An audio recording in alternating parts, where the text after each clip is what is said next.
আসসালামু আলাইকুম রহমতুল্লাহ।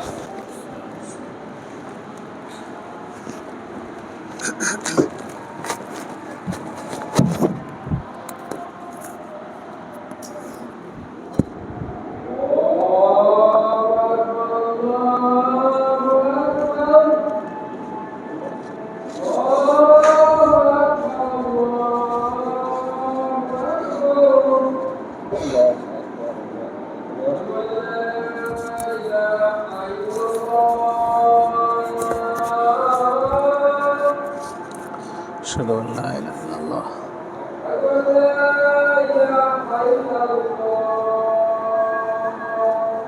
أشهد أن لا إله إلا الله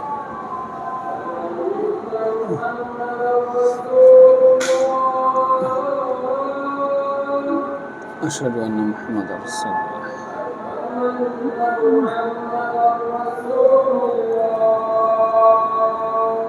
أشهد أن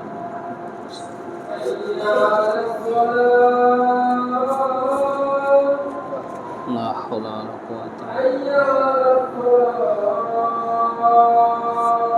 لا حول ولا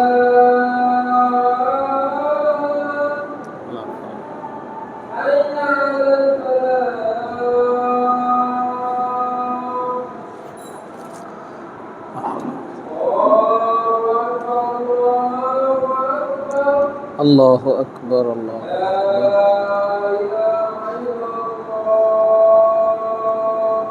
لا إله إلا الله اللهم صل وسلم اللهم بارك وعلى اللهم رب هذه الدعوة التامة وعصمة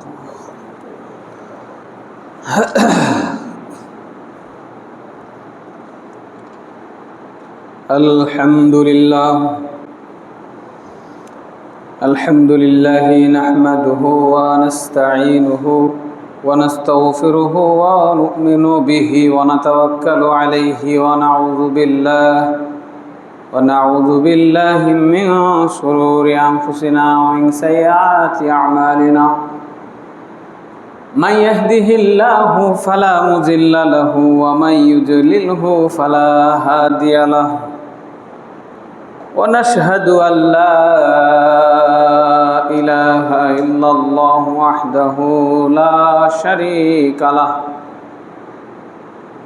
ونشهد أن محمدا عبده ورسوله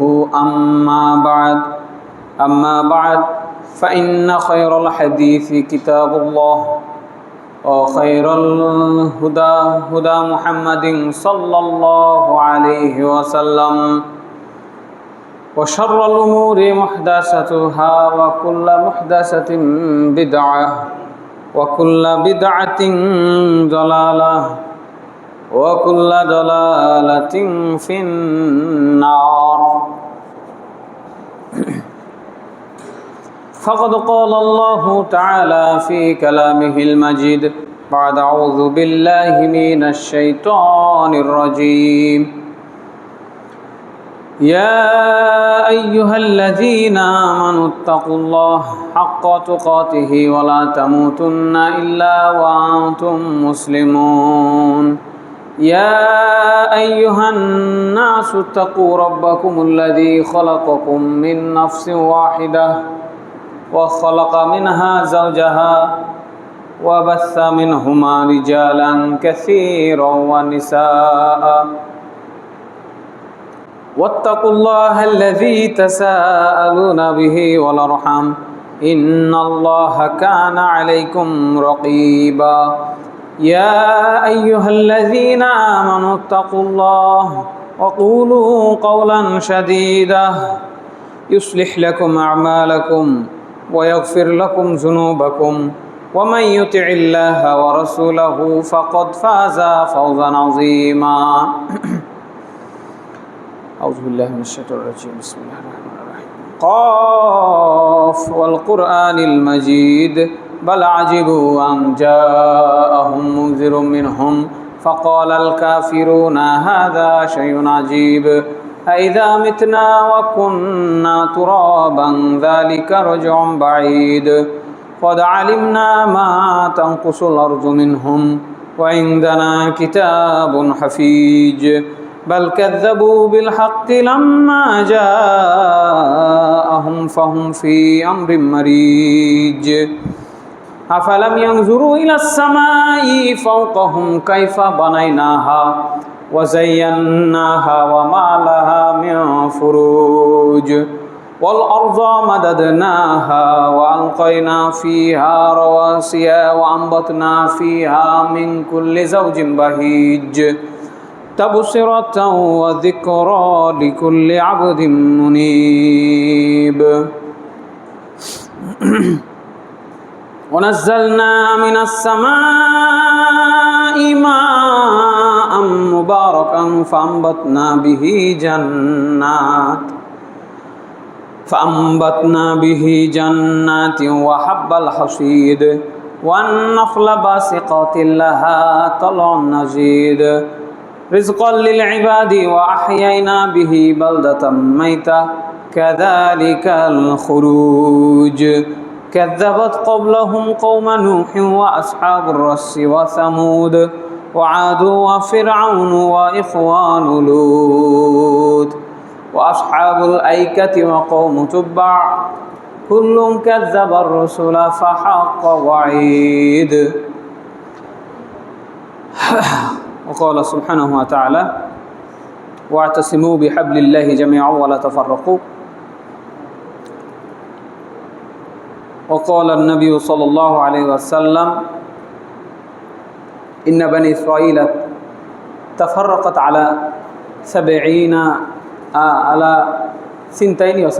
ملة وتفترق أمتي على 73 ملة كلهم في النار إلا ملة واحد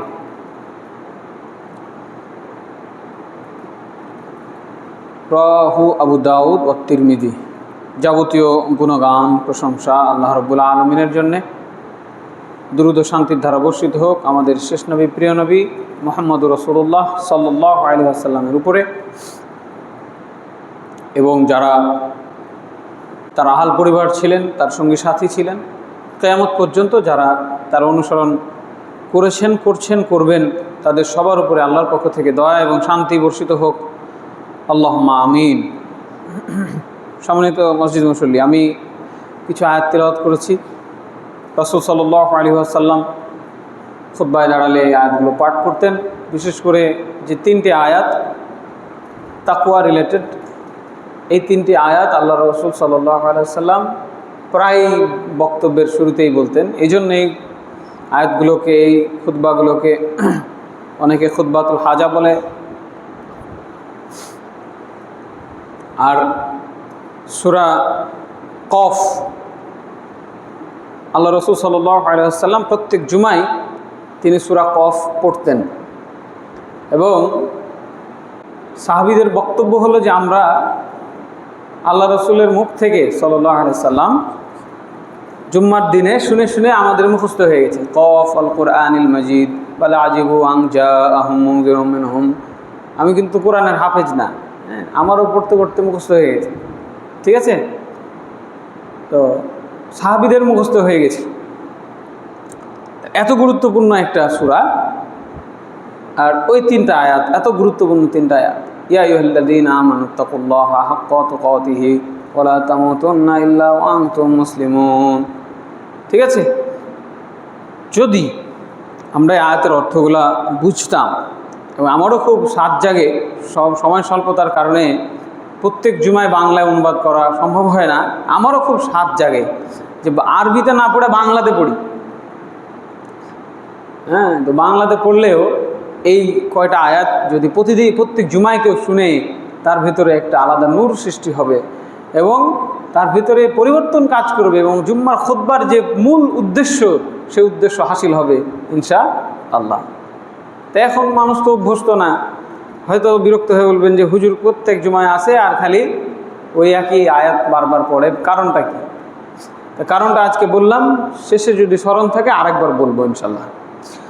আর মুসল্লি তো অনেক সময় দেরি করে আসছেন, যার কারণে এই আয়াতগুলো তারা জন্মে কোনো দিন শোনার সুযোগ পাইল না, আরবিটাই শুনতে পেল না, বাংলা তো নাই। হ্যাঁ,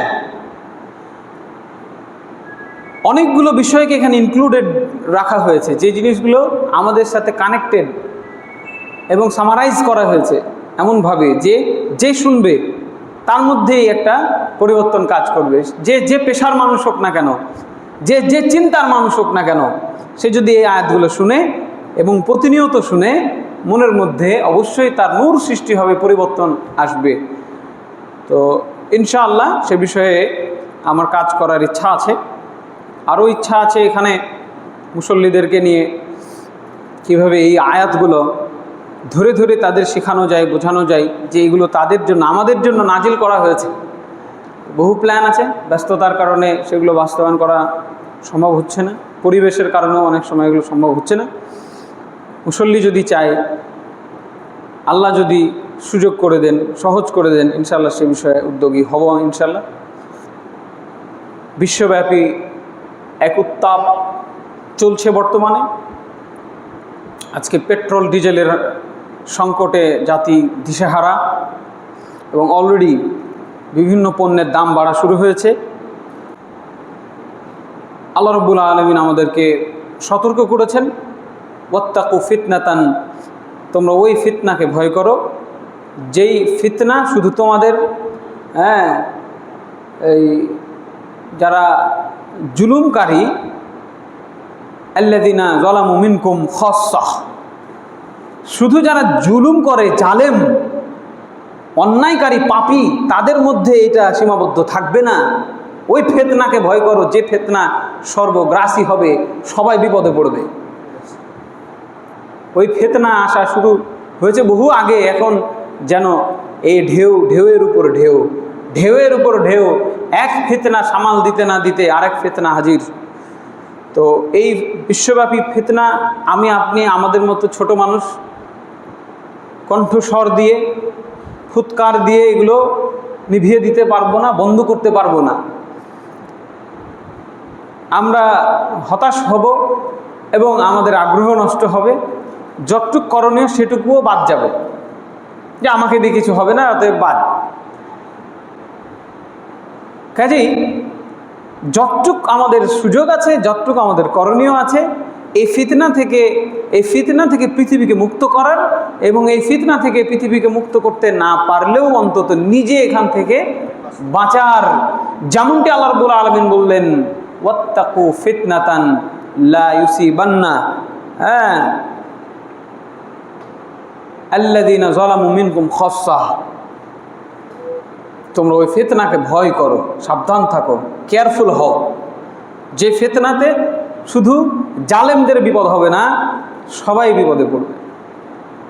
তো ফিতনার যত কারণ, এই পৃথিবীতে এই উত্তপ্ত পরিস্থিতির যত কারণ, তার মধ্যে আমি একটা বড় কারণ মনে করি, এটা হচ্ছে মুসলমানদের দলবিভক্তি, মুসলমানদের মত পার্থক্য থেকে, মতভেদ থেকে বিভেদ, মুসলমানদের হিংসা এবং বিদ্বেষ। আল্লাহ রাব্বুল আলামিন বলছেন, কুনতুম খায়রা উম্মাতিন উখরিজাত লিন-নাস, তোমরা সব থেকে উত্তম জাতি, তোমাদেরকে মানব জাতির জন্য বাছাই করা হয়েছে, মানব জাতির কাজে তোমরা কল্যাণে নিয়োজিত।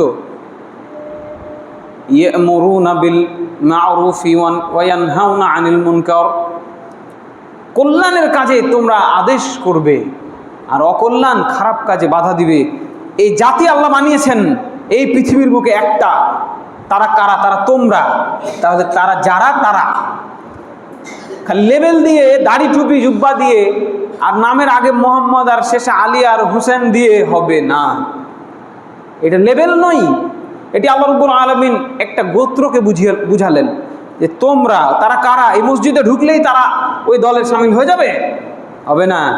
আল্লাহ রাব্বুল আলামিন যাদেরকে বলেছেন তোমরা তারা, আমাদেরকে সেই উম্মত, সেই দল হতে হবে যারা এই পৃথিবীর বুকে উত্তাপকে বিনষ্ট করবে, পৃথিবীর বুকে শান্তি স্থাপন করবে। সুবহানাল্লাহ। আল্লাহ রাব্বুল আলামিন আমাদেরকে সেই দলের অন্তর্ভুক্ত করেন, আল্লাহুম্মা আমিন। এবং পৃথিবীতে এই কাজ নবী মুহাম্মদ সাল্লাল্লাহু আলাইহি ওয়াসাল্লাম করে দেখিয়ে গেছেন। উত্তপ্ত পৃথিবীকে শান্ত করে দেখিয়ে গেছেন। সেই পৃথিবী এত উত্তপ্ত ছিল যেখানে একজন পিতা তার সন্তানকে, জীবিত সন্তানকে মাটি খুঁড়ে পুঁতে মাটি চাপা দিতে ইতস্ত বোধ করতো না। সেই উত্তপ্ত পৃথিবীকে শান্ত করা হয়েছে। যেখানে একজন মানুষ হয়ে আরেকজন মানুষকে তার গোলাম, তার দাসে পরিণত করে অমানবিক নির্যাতন করে এইভাবে সমাজে তাকে হীন নিচু মানের করে দাবিয়ে রাখার চেষ্টা করেছে, সেই সমাজে সেই দাসকে সম্মান দিয়ে সেই সব থেকে সম্মানিত ঘর কাবার উপরে তুলে আজান দেওয়ানো হয়েছে, আল্লাহু আকবার। এটা করে দেখানো হয়েছে। আজকে আপনি আপনার বাড়ির চাকরানির সাথে সেই সম্মানসুলভ আচরণ করতে অভ্যস্ত না, আপনি সক্ষম না, পারেন না। আপনি অন্তত সেই সিলেক্টেড জাতি, সেই খায়রা উম্মতি নন, হতে পারেন নাই। আল্লাহ যাদের বাছাই করেছেন, যাকে দিয়ে এই পৃথিবীতে শান্তি স্থাপন করানো হবে, সেই জাহেলিয়াতপূর্ণ সমাজে যেভাবে আল্লাহ রাসূল সাল্লাল্লাহু আলাইহি সাল্লাম শান্তির বার্তা নিয়ে, শান্তির পতাকা নিয়ে হাজির হয়ে দেশে বিদেশে পৃথিবীর বুকে শান্তি স্থাপন করেছেন, সেই একই বার্তা নিয়ে আমাদেরকে আবারও ছুটতে হবে। এই যে দলবিভক্তি, এই যে রাষ্ট্রীয় বিভক্তি, এইগুলোকে ভেঙে ফেলতে হবে। আজকে মুসলমানের শত্রু, মুসলমান দেশে বোম্বিং করে, মুসলমানকে মারার জন্য সহযোগিতা করে। কত দেশ কাফেরদের সাথে বন্ধুত্ব করে, এক কাফেরের সাথে বন্ধুত্ব করে ওই কাফেরকে দিয়ে তার ভাই, তার আরেক মুসলিম ভাইয়ের উপরে বোমা মারছে। তার কোনো লজ্জা নাই, হায়া নাই, বিবেক নাই। ক্ষমতার মসনদ ধরে রাখার জন্য, নিজের রাজত্ব, নিজের বংশীয় রাজত্ব, নিজের রাজতন্ত্রকে জারি রাখার জন্যে কাফেরকে তার কাঁধের উপরে বসিয়ে ভাইয়ের বুকে গুলি চালাচ্ছে। আরেক হতভাগা মুসলমান নামধারী, সেও তার রাজনৈতিক প্রভাব বিস্তার করার জন্য, তার রাজত্ব কায়েম করার জন্য, ক্ষমতা কায়েম করার জন্য ওই মুসলমান ভাইয়ের উপরে, সেই কাফেরের সাথে লড়াই করতে পারে না, মুসলমান ভাইয়ের উপরে আবার পাল্টা গুলি চালাচ্ছে। রাসূল সাল্লাল্লাহু আলাইহি সাল্লাম বলেছেন, ইদাল তাকাল মুসলিমানি বিসাইফাইহিমা ফাল কাতিলু ওয়াল মাকতুলু কিলাহুমা ফিন নার। দুইজন মুসলমান যদি পরস্পরে অস্ত্র নিয়ে ঝগড়া লাগে, তাহলে তাদের উভয়ে জাহান্নামে যাবে। কার পক্ষ নেবেন? আজকে হতভাগা মুসলমান, এক মুসলমান আরেক মুসলমানের সাথে পক্ষপাতিত্ব করছেন। এক মুসলমান এক রাষ্ট্র, এক দেশের পক্ষে, আরেক মুসলমান আরেক দেশের পক্ষে। সম্ভব না। ইসলামে কোনো বিভক্তি নাই, কোনো সুযোগ নাই, কোনো শিয়া নাই, কোনো সুন্নি নাই। আমি সুন্নি মুসলমান, আমি শিয়া মুসলমান, আছে না নাই? কোরআনের ভিতরে আছে। কোন পাতায়, কোন সূরায়, কত নম্বর আয়াত কেউ দেখাতে পারবেন? আমি শিয়া বলার আগে লজ্জা হওয়া উচিত, আমি সুন্নি বলার আগে লজ্জা পাওয়া উচিত। কিসের শিয়া, কিসের সুন্নি? আমি মুসলমান। এই পরিচয়ে ফিরে আসার আগ পর্যন্ত এই পেট্রোল ডিজেলের দাম কমবে না। কথা বুঝেছেন? আপনি মনে করলেন পেট্রোল ডিজেলের দাম বেড়েছে অমুক কারণে তুমুক কারণে, না, মুসলমান তার আদর্শ থেকে ফিরে যাওয়ার কারণে আজকে এই পৃথিবীর বুকে কাফেরকে চাপিয়ে দেওয়া হয়েছে। এটি সহিহ হাদিস, আল্লাহ রাসূলের ভবিষ্যৎবাণী। কাফেরদেরকে তোমাদের ঘাড়ের উপর বসিয়ে দেওয়া হবে। তাই বসিয়ে দেওয়া হয় নাই? কার সাহস রয়েছে আজকে এই আমেরিকা ন্যাটোর বিরুদ্ধে কথা বলার? কার সাহস রয়েছে? বরং সবাই তার পায়ের তলে গিয়ে নিরাপত্তার একটু আশ্রয় ভিক্ষা চায়। মুসলমান, মুসলমান, তুমি কাফেরের পায়ের তলে গিয়ে আশ্রয় চাচ্ছ, তুমি নিরাপত্তা চাচ্ছ, নিজের নিরাপত্তা ভুলে গেলে। ওমর ইবনুল খাত্তাব রাদিয়াল্লাহু আনহু কি বলেছিলেন? ইন্না কুন্না আযাল্লা কওমিন ফাআযানাল্লাহু বিল ইসলাম। নিশ্চয়ই আল্লাহ রাব্বুল আলামিন আমরা ছিলাম একটা দুর্বল জাতি, আমাদেরকে ইসলামের মাধ্যমে শক্তিশালী করেছেন।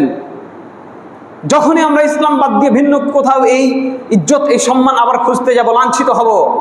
লাঞ্ছিত হচ্ছি না? লাঞ্ছিত। কাজে আমার ক্যালকুলেশনে আমি যেটা বুঝেছি যে সব সমস্যার সমাধান মুসলমানদের ঐক্য। আর এজন্যই মুসলমানদেরকে বলা হয়েছে দলে দলে বিভক্ত হওয়া হারাম। আল্লাহ রাব্বুল আলামিন বলছেন ওয়াতাসিমু বিহাবিলিল্লাহি জামিআন ওয়া লা তাফাররাকু, তোমরা সকলে আল্লাহর রজ্জুকে শক্তভাবে আঁকড়ে ধরো, পরস্পরে বিচ্ছিন্ন হয়েও না। সূরা আল ইমরান আয়াত নাম্বার 103। কার আদেশ? আল্লাহর আদেশ। আল্লাহু আকবার। আল্লাহ আদেশ করছেন। এই কথা হিন্দুকে বোঝানো সম্ভব নয় হয়তো বা, সে আল্লাহ বুঝে না, রাসূল বুঝে না, আখেরাত বুঝে না। আমি মুসলমান, আমার একটা আখেরাত আছে, জবাবদিহিতা আছে, ভয় আছে, আমাকে এটা বোঝানো সহজ তো? হ্যাঁ, সহজ না? সহজ। আল্লাহর আদেশ ওয়াতাসিমু বিহাবিলিল্লাহি জামিআন ওয়া লা তাফাররাকু, আল্লাহর রজ্জুকে সবাই মিলে আঁকড়ে ধরো, পরস্পরে আলাদা হইও না। নিষেধ, সরাসরি নিষেধ। আবার একটু ঘুরিয়ে আল্লাহ রাব্বুল আলামিন একই সূরা আল ইমরানের 105 নম্বর আয়াতে বলছেন ওয়ালা তাকুনু কাল্লাযিনা তাফাররাকু ওয়াখতালাফু মিন বা'দি মা জাআহুমুল বায়িনাতু ওয়া উলাইকা লাহুম আযাবুন আযীম, তোমরা তাদের মতো হয়েও না যাদের কাছে সুস্পষ্ট বিধান আসার পরেও তারা বিভক্ত হলো, মতভেদ করলো, দলে দলে ভাগ হয়ে গেল, নিজেদের মধ্যে মতভেদ তৈরি করলো। ইহুদি এবং খ্রিস্টানদের কথা বলা হলো। হে মুসলমান, তোমরা ওইরকম হয়ে না যারা সুস্পষ্ট বাইয়ানাত মানে তাওরাত মানে ইনজিল, আল্লাহর কিতাব হাতে নিয়ে, আল্লাহর কিতাব স্পর্শ করে বুঝছে এটা আল্লাহ বলছেন, আল্লাহ পাঠিয়েছেন, এরপর তারা আবার ভাগ হয়ে গেল, মতভেদে লিপ্ত হলো। তোমরা তাদের মতো হয়েও না, আল্লাহ মানা করলেন। এদের জন্য চরম শাস্তির ব্যবস্থা করা হয়েছে। যারা ভাগ হবে দলে দলে, তাদের জন্য চরম শাস্তি। এরপরে দেখেন ইন্নাল্লাযীনা ফাররাকু দীনাহুম ওয়া কানু শিআন লাস্তা মিনহুম ফি শাইইন ইন্নামা আমরুহুম ইলাল্লাহ, নিশ্চয়ই যারা শিয়া হয়ে গেছে যারা, আল্লাহ ওই নামখানটাই বলেছেন কোরআনের ভেতরে, তাদের মতো হয়েও না যারা শিয়া হয়ে গেছে। শিয়া হয়ে যাওয়া মানে দল থেকে আলাদা হয়ে যাওয়া, তোমাদের দলে আমরা নাই, তোমাদের এই মসজিদে আমরা থাকবো না, আমাদের আর একটা মসজিদ লাগবে, আমরা মুসলমান, আমার সাথে আপনি থাকতে পারলেন না, আপনি চাইছেন আমি তোমার সাথে থাকবো না, আমি শিয়া হয়ে যাব, তোমার মসজিদ আমার নামাজই হবে না। ঠিক ওই সমস্ত ইমামকে, ঠিক ওই সমস্ত ফতোয়াবাজ হুজুরদেরকে যারা বলে উমুকের পিছনে নামাজ হবে না, হ্যাঁ নামাজ হবে না, এত তাড়াতাড়ি এত সেন্সিটিভ ফতোয়া দিয়ে দিলেন। নামাজ হওয়ার জন্য কি শর্ত? মান সাল্লা সালাতানা ওয়াস্তাকবালা কিবলাতানা ওয়া আকালা যাবিহাতানা কাযালিকাল মুসলিম, আমাদের সাথে নামাজ পড়বে, আমাদের কেবলাকে কেবলা গণ্য করবে, আমাদের জবাই করা জিনিস হালাল মনে করবে, খাবে, তারাই মুসলমান। কি হ্যাঁ, আমি কি এই দিকে কেবলা মনে করি নাকি এই দিক, নাকি এই দিক? হ্যাঁ, আমি কোন দিক কেবলা মনে করি? যেই কেবলা আপনার সেই কেবলা আমার, একটাই কেবলা। হ্যাঁ, ওই আল্লাহু আকবার ধ্বনি শুনে আমিও এসেছি মসজিদে, আপনিও এসেছেন। আপনি বিসমিল্লাহ আল্লাহু আকবার বলে জবাহ করেন, দাওয়াত করেন, দেখেন আমি আপনার বাসায় খাই কিনা। তাহলে আপনার আল্লাহু আকবার ডাক শুনে আপনার মসজিদে ঢুকলাম, আপনার সাথে জামাতে আমি সালাত আদায় করলাম, আপনার জবাই করা পশুর গোশত খেলাম, আর আপনি আমাকে চট করে বলে দিলেন আপনার পিছনে নামাজ হবে না, আর আমি আপনাকে বলে দিলাম আপনার পিছনে নামাজ হবে না, দিয়ে বললাম আমি শিয়া হয়ে গেলাম, আলাদা দল করে ফেললাম। আল্লাহ বলছেন লাস্তা মিনহুম ফি শাইইন, হে আল্লাহ রাসূল, এই শিয়াদের সাথে, এই দল করা লোকদের সাথে যারা আলাদা হতে চাই, এদের সাথে আপনার কোনো সম্পর্ক নাই। আপনি মুহাম্মাদের সাথে যারা থাকবে না, থাকতে চায় না, আলাদা হতে চাই, তাদের সাথে আপনার কোনো কানেকশন নাই, দরকার নাই। ইন্নামা আমরুহুম ইলাল্লাহ, তাদেরকে আল্লাহর হাতে ছেড়ে দেন। ভয় হয় না? একটু ভয় লাগে না? কে বলছে এটা? আল্লাহ বলছে, আমি বললাম। সূরা আল আনআম আয়াত নাম্বার 159। আল্লাহ বলছেন তার সাথে কোনো কানেকশন রাখার দরকার নাই, ঠিক আছে ওকে আমি দেখব। হ্যাঁ, আলাদা হওয়ার শখ জেগেছে যাদের, ভাগ হওয়ার শখ যাদের জেগেছে, তার বিষয়টা আমি দেখব। আমি আল্লাহ, আমি তার দায়িত্ব নিলাম। আপনি নবীর সাথে তার কোনো সম্পর্ক নাই, যান। এরপরে দেখেন আল্লাহ রাব্বুল আলামিন বলছেন ওয়ালা তাকুনু মিনাল মুশরিকিনা মিনাল্লাযিনা ফাররাকু দীনাহুম ওয়া কানু শিয়াআন কুল্লু হিজবিন বিমা লাদাইহিম ফারিহুন। সূরা আর রুম আয়াত নম্বর 31 এবং 32। হে নবী, বলে দেন মুসলমানকে, তোমরা ওই হিন্দুদের মতো হইও না, মুশরিকদের মতো হইও না, যারা নিজেরা বিভিন্ন দলে উপদলে ভাগ হয় আর প্রত্যেক দল নিজের দল নিয়ে নিজের মত নিয়ে উল্লাসিত থাকে, আনন্দিত থাকে। আমরাই সঠিক, আমরাই একমাত্র হকপন্থী, বাকি সব বাতিল। হ্যাঁ, তাদের মতো হইও না। কে বললেন? আল্লাহ বললেন। এই চরিত্র কাদের? মুশরিকদের। এই খাসলত কাদের? হিন্দুদের। এই খাসলত কাদের? ইহুদিদের। তারা ভাগ হয় আর বলে আমরাই ঠিক। তারা একে অন্যের সাথে তাদের মিল মহব্বত নাই, যদিও মুসলমানকে মারার জন্য তারা এক, কিন্তু তাদের ভেতরে আবার নিজেরা কোনো মিল মহব্বত নাই। এটা কোরআনে একাধিক জায়গায় বলা হয়েছে যে আপনি তাদের দেখে মনে করবেন না যে তারা এক আছে, এক দলে আছে, না, তাদের ভেতরে মিল মহব্বত নাই। আর আপনাকে বলে দিলাম, আপনি এবং আপনার উম্মত যেন তাদের মতো না হয়, ওই ইহুদি হিন্দু খ্রিস্টানের খাসলত যাতে মুসলমানের ভেতরে না ঢুকে, তারা যেন শিয়া না হয়ে যায়। হ্যাঁ, কুল্লু হিজবিন বিমা লাদাইহিম ফারিহুন। হিজব, প্রত্যেকটা হিজব আলাদা আলাদা দল, তাদের কাছে যা আছে তাই নিয়ে তারা সন্তুষ্ট রয়েছে। হ্যাঁ, একটা সময় ছিল, এখনো আছে বিভিন্ন জায়গায়, যে ওই হিন্দুদের ব্রাহ্মণদের সাথে ওই শূদ্রদের বিয়ে শাদী হয় না। হ্যাঁ, ওই মুচি ম্যাথর এরা আজীবন দরিদ্র থাকে। হ্যাঁ, নাপিত এরা আজীবন এই নিচু শ্রেণীর লোক হয়ে থাকবে। হ্যাঁ, আর ওই ব্রাহ্মণরা মাথার তাজ হয়ে থাকবে। হ্যাঁ, একই ধর্মের এই ধরনের দুই ধরনের বর্ণ প্রথা, এই দুই ধরনের গোত্র প্রথা, বিভক্তি, এগুলো তাদের মধ্যে রয়েছে। এই নোংরামিটা তাদের মধ্যে রয়েছে, এটা নোংরামি বলতে হবে। মুসলমানের ভেতরে এই নোংরামি নাই। আপনি কোটি টাকার মালিক, পরে এসেছেন, পিছনের কাতারে থাকবেন। হ্যাঁ, আল্লাহু আকবার। আপনি প্রধানমন্ত্রী, দেরিতে এসেছেন, পিছনে বসবেন, কাঁধ ডিঙে আসা নিষেধ, হারাম। আর ওই মুচি ম্যাথর সামনের কাতারে আসছে, সামনের কাতারে থাকবে, ওকে আপনি সরাইতে পারবেন না। এই উঠো, তুমি পিছনে যাও, হারাম, কোনো সুযোগ রাখা হয় নাই। এই হলো ইসলাম ধর্ম। আল্লাহু আকবার, সুবহানাল্লাহি ওয়া বিহামদিহি সুবহানাল্লাহিল আযীম। এইটা দেখে বহু কাফের মুসলমান হয়ে গেছে, সুবহানাল্লাহ। এবং বহু গরিব কাফের, যারা গরিব, যাদেরকে পাত্তা দেওয়া হয় না, যাদেরকে এইভাবে নির্যাতন করা হয়েছে যুগের পর যুগ, যাদের বাপ দাদা 14 গোষ্ঠী মরে গেছে এইভাবেই, ইসলামের এই সৌন্দর্য দেখে তারা ইসলাম গ্রহণ করেছে। সুবহানাল্লাহ, ইসলাম এত সুন্দর ধর্ম। সেই ওমর ইবনুল খাত্তাব রাদিয়াল্লাহু আনহু হেঁটে চলেছেন,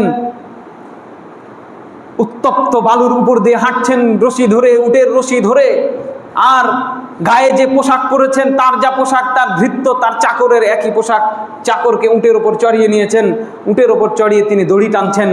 সেই অবস্থা দেখে বহু মুসলমানের ভেতরে একটু খটকা লাগলো। হাই হাই, কি করেছেন আমিরুল মুমিনিন, আপনি ফিলিস্তিনের রাজা বাদশার কাছে এসেছেন। আজকে ফিলিস্তিনের চাবি, মসজিদুল আকসার চাবি হ্যান্ডওভার হবে আপনার হাতে। আপনি রাজা বাদশাহ, সেই বেশে না এসে এখানে কিভাবে আসলেন? চাকরকে আপনি চড়িয়ে নিয়েছেন উটের উপরে, আর আপনি হাঁটছেন দড়ি ধরে। মানিজ্যতের ব্যাপার। তখন তিনি রেগে গিয়ে এই কথাটা বলেছিলেন, ইন্না কুন্না আযাল্লা কওমিন, আমরা সব থেকে নিকৃষ্ট জাতি ছিলাম, দুর্বল ছিলাম। আল্লাহ ইসলাম দিয়ে আমাদেরকে সৌন্দর্যমণ্ডিত করেছেন, সম্মানিত করেছেন। এর বাইরে গিয়ে আবার তুমি নতুন কোনো নিয়মে সম্মান খুঁজতে চাও, আবার তুমি লাঞ্ছিত হবে। আল্লাহু আকবার। হ্যাঁ, এই দেখে বহু মানুষ, ভিত্ত দূত পাঠানো হয়েছে, যাও খোঁজ নাও, কি হাল অবস্থা তাদের। দূত এসে চিনতে পারে না কোনটা উমর, কোনটা রাজা আর কোনটা প্রজা। হ্যাঁ, ওই খেজুরের পাটির উপরে রাজাও শুয়ে আছে। আল্লাহু আকবার। হ্যাঁ, এই হলো মুসলমান। এরপরে দেখেন, রাসূল সাল্লাল্লাহু আলাইহি ওয়াসাল্লাম বলছেন, ইন্না বানি ইসরাঈলা তাফাররাকাত আলা 72 মিল্লাহ ওয়া তাফতারিকু উম্মতি আলা 73 মিল্লাহ কুল্লুহুম ফিন নার ইল্লা মিল্লাতান ওয়াহিদা। খুব খেয়াল করে শুনেন, নবীর হাদিস বলছি। ইহুদি খ্রিস্টান 72 দলে ভাগ হয়েছিল, আমার উম্মত মুসলমান 73 দলে ভাগ হবে, সব জাহান্নামে চলে যাবে।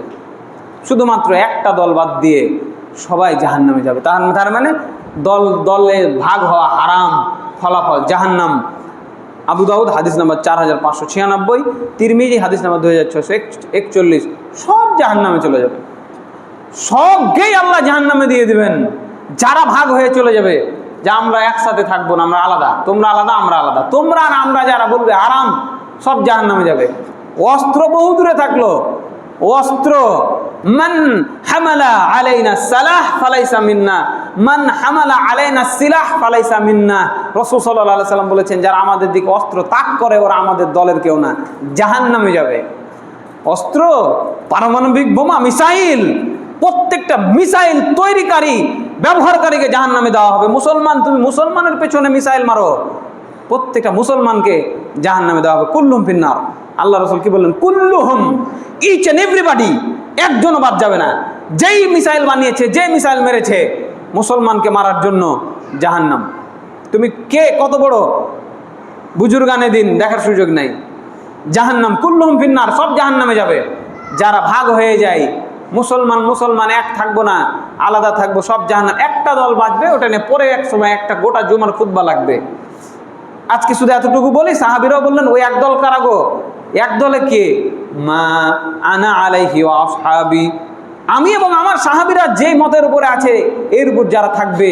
তার মানে আল্লাহ তাআলা বললেন ওয়াতাসিমু বিহাবলিল্লাহি জামিআ ওয়ালা তাফাররাকু, যারা আল্লাহর রজ্জুকে আঁকড়ে ধরে এক থাকবে, কোরআন হাদিসের উপরে এক হয়ে দাঁড়িয়ে থাকবে।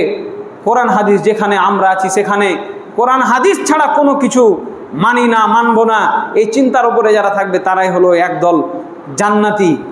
কোনোদিন জাহান্নামে যাবে না, ডাইরেক্ট জান্নাতে যাবে এরাই। বাকি সবকে আল্লাহ জাহান্নামে দিবে যারা বলেছে তোমরা আর আমরা।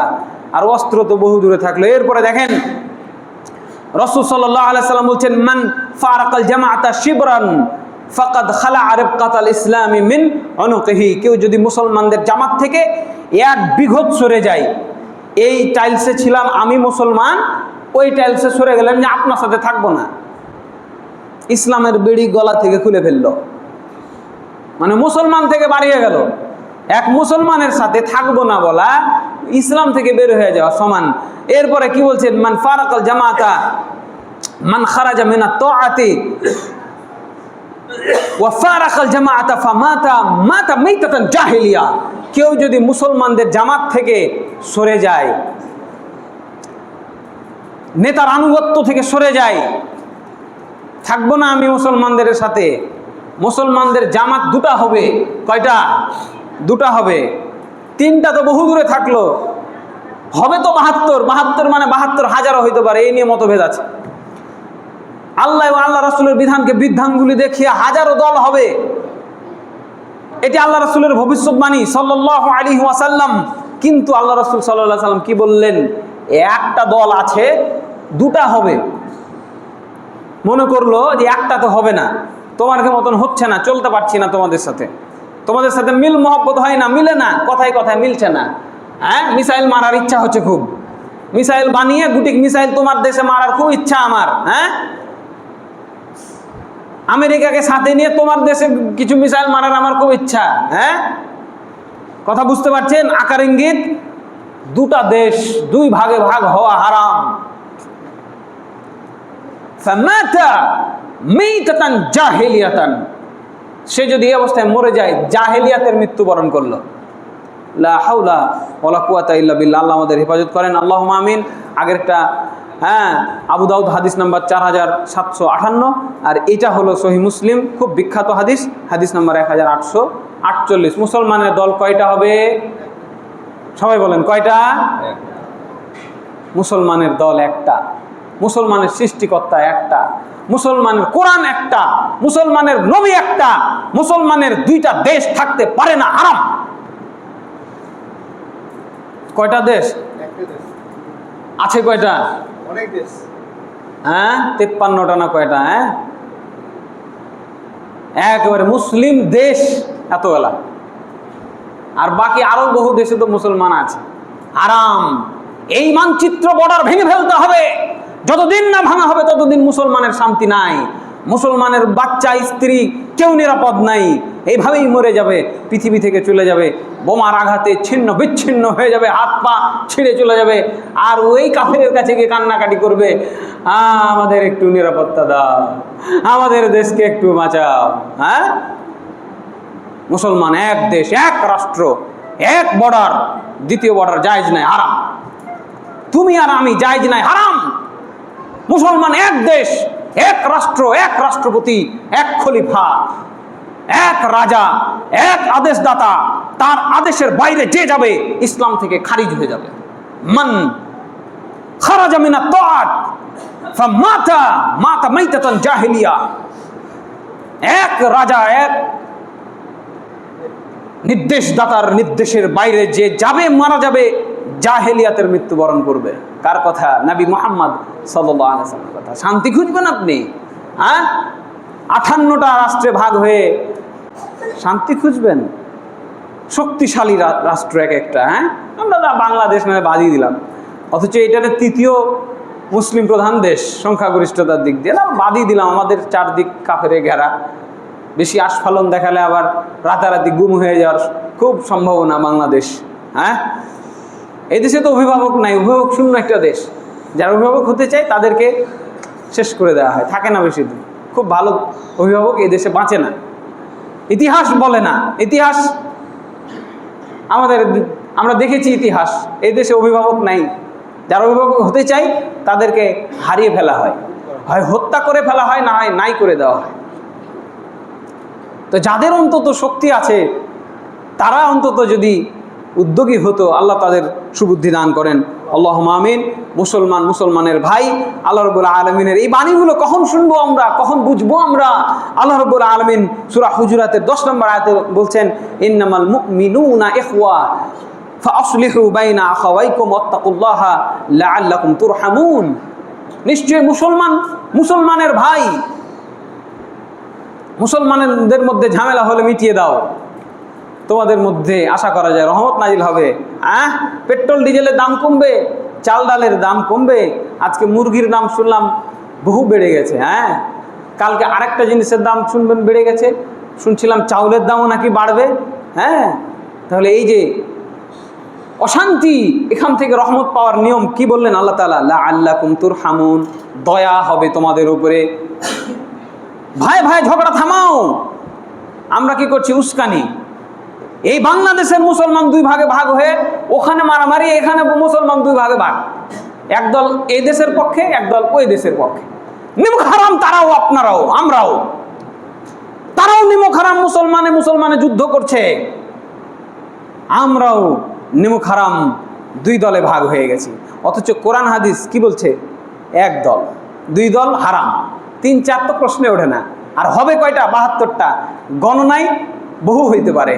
এটা সিম্বলিকলি আল্লাহ রাসূল সাল্লাল্লাহু আলাইহি সাল্লাম বলেছেন 72-এ তারা হয়েছিল, বা মুসলমান 73, মানে এরা একটু বেশি। তাদের থেকে খাসলত খারাপ হবে এক ধাপ বেশি মুসলমানের। হারাম, দুই দল হওয়া হারাম। এরপর আল্লাহ তাআলা কি বলছেন? ওয়া আতিউল্লাহ ওয়া আতিউর রাসূল ওয়া আতিউল্লাহ ওয়া রাসূলাহু ওয়া লা তানাযাউ ফাতাফশালু ওয়া তাযহাবা রিহুকুম ওয়াসবিরু।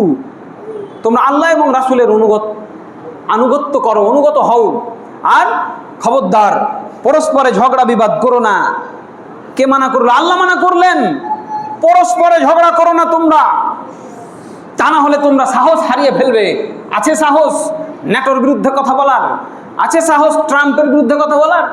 নাই, মুসলমানের এই সাহস নাই, বরং তাকে বগলের নিচে দেবে নিয়ে চলতে হয়, না হলে বিপদ আছে। হ্যাঁ, নাই, সাহস হারাবে আর তোমাদের শক্তি চলে যাবে। তাহলে হাবারি হুকুম, কেউ মুসলমানকে পাত্তা দিবে না। হয়নি? তা হয়নি। এই কোরআন সত্য। আল্লাহু আকবার। আল্লাহর বাণী, সূরা আনফাল আয়াত নম্বর 46। আর তিনি কি বলছেন?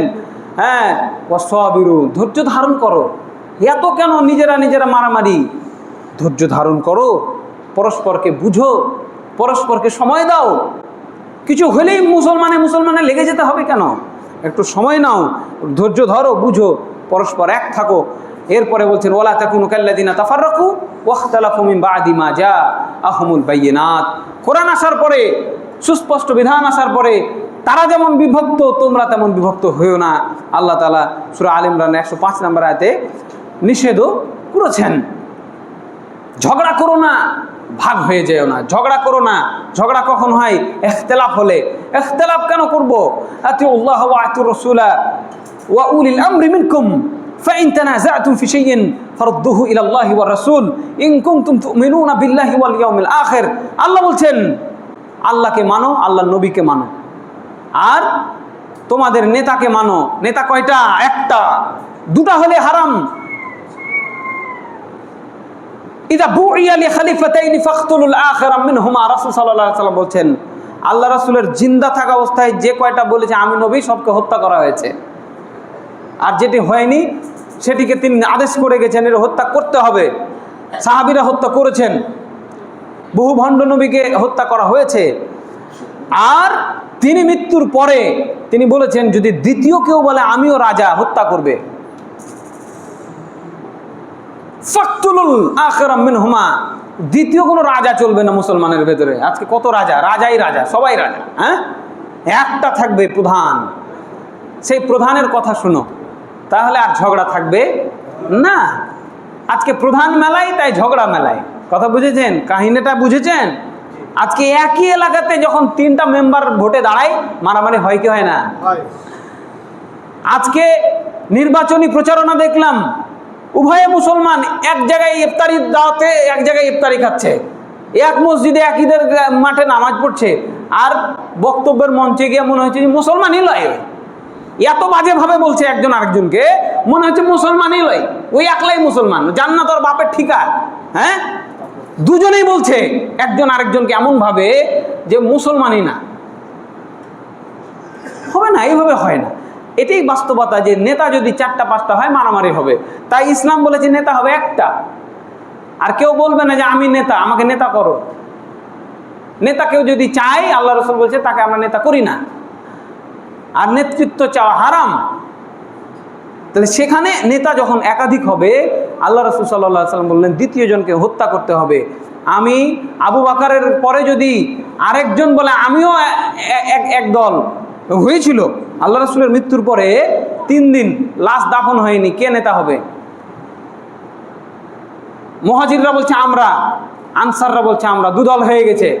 যদি 2 দলে 2টা নেতা হতো, তাহলে এই মুসলিম উম্মায় মারামারি লেগে যেত। সেদিন আবু বকর রাদিয়াল্লাহু আনহু নেতা হলেন, সবাই মেনে নিলেন, আলহামদুলিল্লাহ, মুসলমান ঐক্যবদ্ধ থাকলো। তারপরে ওমর, তারপরে ওসমান, তারপরে আলী। আলী রাদিয়াল্লাহু আনহুর যুগে কিছু মানুষ আলাদা হয়ে গেল, আলাদা দল করে ফেললো। সেই থেকে যে মুসলমানের মধ্যে ঝামেলা আজ পর্যন্ত আর মিটেনি। এই জন্য আল্লাহ রাসূল সাল্লাল্লাহু আলাইহি সাল্লাম ভবিষ্যৎবাণী করেছিলেন যে কিছু মানুষের আবির্ভাব হবে খুব তাড়াতাড়ি, এবং এই তাড়াতাড়িটা তার মৃত্যুর 30 বছরের মধ্যে হয়ে গেল। খুব তাড়াতাড়ি আমার উম্মতের কিছু দল তৈরি হবে। লাইন আদরাকতুহুম লাকতুলান্নাহুম কতলা আদ। আমি যদি তাদেরকে পাইতাম, আজকে আদ জাতিকে যেভাবে আল্লাহ ধ্বংস করেছে, ওইভাবে ওদের ধ্বংস করে যেতাম পৃথিবী থেকে। কি অপরাধ? মুসলমানদের ভেতরে আলাদা দল করবে ওরা কোরআন নিজের মতো বুঝে নেবে। ইয়ামরুকুনা মিনাদ দীনি কামা তামরুকু সাহমু মিনার রামিয়া। ইসলাম থেকে বের হয়ে যাবে তারা, যেভাবে ধনুক থেকে তীর শিকারি ভেদ করে বের হয়ে যায়। ইসলামের সাথে তাদের সম্পর্ক থাকবে না। যদিও কোরআন পড়বে সুরেলা কণ্ঠে, আল্লাহু আকবার, কোরআন তাদের কণ্ঠনালী থেকে নিচে যাবে না। কোরআন পড়বে ঠিকই, মুখের মধ্যেই থাকবে, হৃদয়ে যাবে না। এবং ওই খারিজিরা যারা ইসলাম থেকে বের হয়ে গেছিল, তারা যখন আলী রাদিয়াল্লাহু আনহুর বিরুদ্ধে যুদ্ধের জন্য প্রস্তুতি নেয়, ওই সময়ে তাদের তাঁবুগুলোর আশপাশে মাছির মতো ভন ভন ভন ভন করে কোরআন তেলাওয়াত শোনা যেত। আল্লাহু আকবার। এত কোরআনের মহব্বত ছিল তাদের ভেতরে, কিন্তু কোরআন তারা বুঝে নাই। ভুল বুঝে তারা আলাদা দল করলে, এত সুস্পষ্ট কথা বুঝে নেই, ব্রেনে ঢুকে নেই যে আল্লাহ মানা করেছে রে ভাই।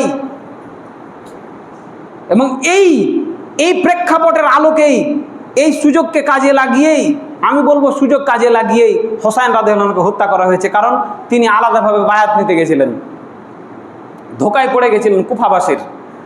আলাদাভাবে বায়াত নিয়ে তিনি ধোকায় পড়ে নিহত হলেন, শহীদ হলেন। আল্লাহ রসুলের নাতিকে হত্যা করা হলো এই অজুহাত দিয়ে যে তিনি আলাদা দল করছেন। পরিস্থিতি ছিল ওরকম, ওটা আপনি এখানে বসে কাউকে দোষারোপ করতে পারবেন না, পরিস্থিতি হয়ে গেছে। এবং তিনি কিন্তু শেষে সমঝোতা চেয়েছিলেন, কিন্তু সে সুযোগ তাকে দেওয়া হয় নাই। তাকে সপরিবারে নির্মমভাবে কারবালার প্রান্তরে হত্যা করা হয়েছে। কিন্তু সুযোগটা কোথায় ছিল? মুসলমানদের রাজা আছে বর্তমানে, সব সাহাবী তার হাতে বায়াত নিয়ে নিয়েছে, দুজন বাদে সবাই বায়াত নিয়েছে। সবাই বলছে মেনে নিলাম, ইয়াজিদকে মেনে নিলাম। যেহেতু রাজা, মানতে হবে, মদ খাই ঠিক আছে, কিন্তু মানতে হবে, যেহেতু রাজা হয়ে গেছে। এই নিয়ে সেন্সিটিভ আলোচনা আমি করতে চাই না, করি না কখনো, কারণ মানুষ ভুল বুঝে। তার বাপ জান্নাতি, মুয়াবিয়া জান্নাতি, দুনিয়াতে আল্লাহ রাসূল বলে গেছে আমার সালা মুয়াবিয়া জান্নাতে যাবে। আল্লাহু আকবার। তার বাপ তাকে রাজত্ব দিয়ে গেছে, আপনি মানবেন না, কিছু করার নাই। সব সাহাবী বুঝে লেছে, লাভ নাই, মানতে হবে। একাড্ডু পাপ আছে ঠিক আছে, এখন কি আর কি সবাই কি রাসূল হবে নাকি? আপনি কি রাসূলের মতো পবিত্র? কোনোদিন নামাজ কাজা করেন নাই, কোনোদিন মিথ্যা কথা মুখ দিয়ে বের হয় নাই ঠোঁট দিয়ে, হ্যাঁ? তাহলে অন্যের দিকে এত আঙ্গুল কেন? সাহাবীরা বুঝেছিলেন যে মেনে নিতে হবে, সবাই মেনে নিয়েছে। কিন্তু হুসাইন রাদিয়াল্লাহু আনহু মানতে দেরি করেছেন।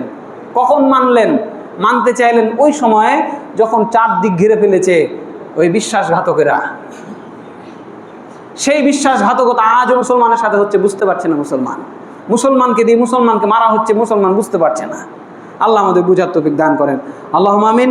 আল মুসলিম আখুল মুসলিম লা ইয়াজলিমহু ওয়ালা ইয়াসলিমহু ওয়ালা ইয়াহকিরহু। কে শুনবে এগুলো হাদিস? কে বুঝবে? কে মানবে? সময় তো শেষ হয়ে যাচ্ছে। কে শুনবে এগুলা? আল্লাহ রাসূল সাল্লাল্লাহু আলাইহি ওয়াসাল্লাম বলছেন, এক মুসলমান আরেক মুসলমানের ভাই, খবরদার তুমি তোমার ভাইকে অন্যের উপরে জুলুম করো না, কোনো জালেমের কাছে তাকে সোপর্দ করো না, নিজেও জুলুম করবেন না, আবার কোনো জালেমকে ডেকে নিয়ে এসে জুলুম করাবেন না। কথা বুঝেছেন? আল্লাহু আকবার। খবরদার, আল্লাহ রাসূল মানা করলেন, মাসালুল মুমিনি ফি তাওয়াদ্দিহিম ওয়া তারাহিমিহিম ওয়া তাআযিফিহিম। দেখেন আল্লাহ রাসূল সাল্লাল্লাহু আলাইহি সাল্লাম বলছেন যে একজন মুসলমান আরেকজন মুসলমানের উদাহরণ পারস্পরিক ভালোবাসা, দয়া, সহানুভূতি একটা দেহের মতো। কাজাসাদিন ওয়াহিদ, একটা দেহ। আপনার পুরো শরীরকে আপনি ভাগ করবেন? এই হাত তুই চলে যা, তোকে কেটে ফেলে দিই, এই হাত বলবে এই হাতকে কাটবেন? কোনো আঙুল, কোনো চোখ তুলে ফেলে দিবেন? পুরো শরীর যেমন আপনার, পুরো শরীরের যত্ন যেমন আমি আপনি করি, মুসলমান এক দেহের মতো। আল্লাহ রাসূল সাল্লাল্লাহু আলাইহি সাল্লাম বলছেন, দেখো যখন তার একটা অঙ্গ অসুস্থ হয়, পুরো শরীর ব্যথায় কাতর হয়। মুসলমান এক দেশে কোথাও বিপদে পড়লে গোটা বিশ্বের মুসলমানের হৃদয়ের ভেতরে কষ্ট হতে হবে। তাহলে মুসলমান। আর আমরা কি করলাম? মানা করলেন, নিজে জুলুম করো না, তাকে শত্রুর হাতে সঁপে দিও না, শত্রুকে ডেকে নিয়ে এসে আবার বোমা মারাচ্ছে। হইল? এক দলকে, এক দেশকে খালি দোষ দিলে তো হবে না, উভয়ের সমস্যা আছে। আল্লাহ আমাদের বুঝার তৌফিক দান করেন। আল্লাহুম্মা আমিন। এরপরে দেখেন আল্লাহ রাসূল সাল্লাল্লাহু আলাইহি সাল্লাম বলছেন, ওয়ালা তাহাসাদু ওয়ালা তানাজাসু ওয়ালা তাবাগাদু ওয়ালা তাদাবারু ওয়া কুনু ইবাদাল্লাহি ইখওয়ানা। শোনো, পরস্পরে হিংসা করো না, ধোঁকা দিও না, বিদ্বেষ পোষণ করো না, সম্পর্ক ছিন্ন করো না, বরং আল্লাহর বান্দা হিসাবে পরস্পর ভাই হয়ে থাকো। দেরি করে আসলেন, আগে বহু কথা বললাম, বুঝতে পারলেন না। এখন কি নিয়ে আলোচনা করছি? একটা হাদিস শুনে কি বুঝবেন? তাও যদি এই হাদিসটা মাথায় ঢুকে বাড়ি যান, আলহামদুলিল্লাহ। মুসলমানের সাথে হিংসা করা যাবে না, হারাম। বিদ্বেষ রাখা যাবে না ভেতরে, হারাম। আর খারাপ হোক এটা মনে মনে চাওয়া যাবে না, হারাম। মুসলমান হলেই ভালোবাসা ফরজ। এক মুসলমান আরেক মুসলমানকে ভালোবাসবে, আলাদা হওয়া যাবে না। সম্পর্ক ছিন্ন করার তো প্রশ্নই ওঠে না। কতখানি আলাও নাই? এক বিঘত দূরে সরার সুযোগ দেয়নি আল্লাহ রাসূল সাল্লাল্লাহু আলাইহি সাল্লাম। মান ফারাকাল জামাতা কাইদা শিবরিন, এক বিঘত সরে গেল মানে ইসলাম থেকে বের হয়ে গেল না। এতটুকুন দূরত্ব ইসলাম সহ্য করবে না। ইসলাম বলছে পরস্পরে ভাই হয়ে থাকো। মুসলমানদের এই পারস্পরিক ভ্রাতৃত্বই এই পৃথিবীতে শান্তি এনে দিতে পারে। আল্লাহ রাব্বুল আলামিন আমাদেরকে বুঝার তৌফিক দান করেন। আল্লাহুম্মা আমিন। আমাদেরকে একত্রিত হওয়ার তৌফিক দান করেন। আল্লাহুম্মা আমিন। পরস্পরে বিভেদ বিদ্বেষ ভুলে গিয়ে পরস্পরকে ক্ষমা করে, পরস্পরকে ভালোবেসে, পরস্পরে ভাই ভাই হয়ে এই পৃথিবীর বুকে বিচরণ করার তৌফিক দান করেন। আল্লাহুম্মা আমিন। ওমা আলাইনা ইল্লাল বালাগু ওয়া আকুলু কওলি হাদা ওয়া আস্তাগফিরুল্লাহ লি ওয়া লাকুম ওয়া লিসাইরিল মুসলিমিন ফাস্তাগফিরুহু ইন্নাহু হুয়াল গফুরুর রহিম।